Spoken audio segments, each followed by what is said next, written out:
La France a besoin du monde et le monde a besoin de la France. Mais aujourd'hui, la France et l'Occident collectif sont en état de mort cérébrale.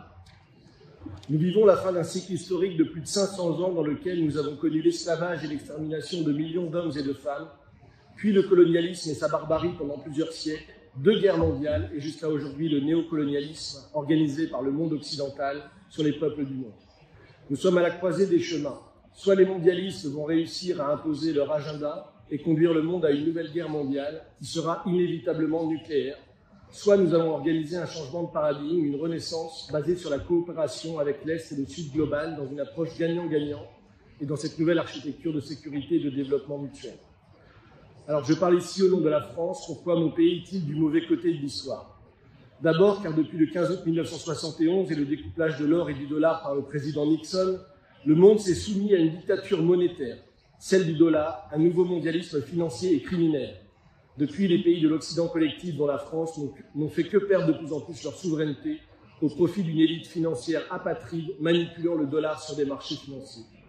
Ensuite, le traité de Maastricht en 1992 a mis les États européens signataires, dont la France, sous la tutelle d'une banque centrale indépendante, la Banque centrale européenne, indépendante des États, mais elle-même soumise aux grandes banques de la City de Londres et de Wall Street, imposant le libre-échange, la concurrence déloyale avec pour but la désindustrialisation de toute l'Europe.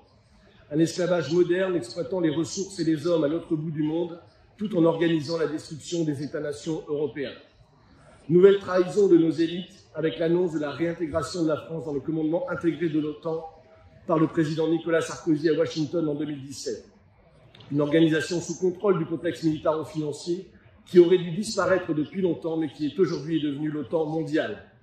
C'est Nicolas Sarkozy qui avait également trahi le peuple français en imposant le traité de Lisbonne, pourtant rejeté par la population française par référendum le 29 mai 2005, soit exactement 30 ans jour pour jour. La 5e République française du général de Gaulle avait enfin été abattue par les forces mondialistes et néoconservatrices. Après les attentats du 11 septembre 2001 à New York, à l'exception de l'opposition du président Chirac à la guerre d'Irak, la France et l'Union européenne ont suivi l'impérialisme anglo-américain dans sa quête de domination du monde et de déstabilisation de l'Asie du Sud-Ouest et du Sud global. La guerre d'Afghanistan, d'Irak, puis en 2011, Nicolas Sarkozy encore, la guerre en Libye, qui conduira à l'assassinat de son président et au chaos dans la région. François Hollande ensuite dans la guerre en Syrie, et enfin Emmanuel Macron dans sa guerre avec l'OTAN contre la Fédération de Russie. Rappelons ici la déclaration clairvoyante de Bruno Le Maire, notre ministre de l'économie en 2022, « Nous allons provoquer l'effondrement de l'économie russe ». Toutes ces guerres ont conduit à la mort de plus de 4 millions de personnes.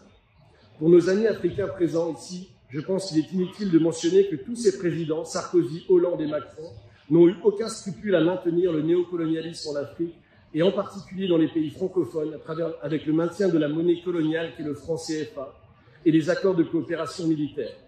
Je tiens ici tout particulièrement à saluer le travail de l'Alliance des États du Sahel, Mali, Burkina Faso et Niger, pour l'exemple qu'ils montrent de résistance face à ce néocolonialisme, et l'on attend avec impatience leur retour à la souveraineté monétaire, duquel peut-être on pourra s'inspirer chez nous pour quitter l'Union européenne, qui est notre CEDEAO, et l'euro, qui est notre franc CFA. La France doit à nouveau retrouver l'esprit de résistance, c'est pourquoi je suis ici aujourd'hui avec vous. La résistance contre les extrémismes et les féodalités financières. Le retour du nazisme, comme on l'a vu en Ukraine avec la glorification de personnalités comme Stéphane Bandera.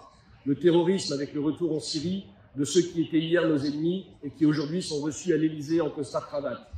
Et enfin, la criminalité en col blanc, les grandes banques et les paradis fiscaux qui organisent le trafic de drogue au niveau mondial, déstabilisant le Sahel et l'Amérique latine pour que nos élites et notre jeunesse s'autodétruisent par la consommation de cocaïne et d'autres drogues sous synthèse.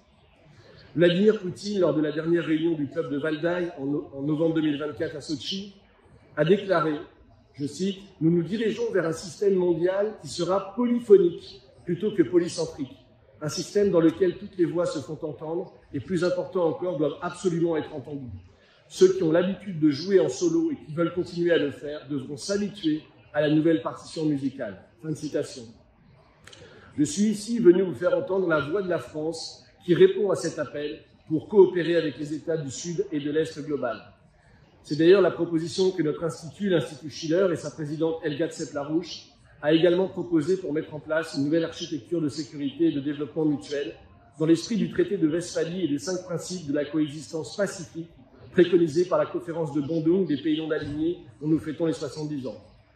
Il nous faut retrouver l'esprit du régiment des immortels pour lequel nous avons manifesté à Paris le 8 mai de cette année avec nos amis russes, et l'esprit du régiment Normandie-Niemen, français et russe, qui combattirent ensemble lors de la Seconde Guerre mondiale, que ce soit lors de la bataille du Niemen ou celle de Smolensk.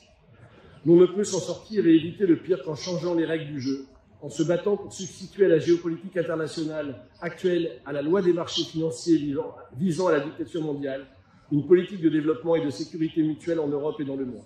Une politique de paix dans chaque pays, avec du crédit productif public à long terme et à faible taux d'intérêt pour de grands travaux à l'échelle mondiale. C'est le respect de leur souveraineté que défendent les pays des membres des BRICS, avec lesquels la France doit coopérer au nom de sa propre souveraineté. Il faut bâtir ce monde polyphonique de développement et de sécurité mutuelle. Je vous remercie.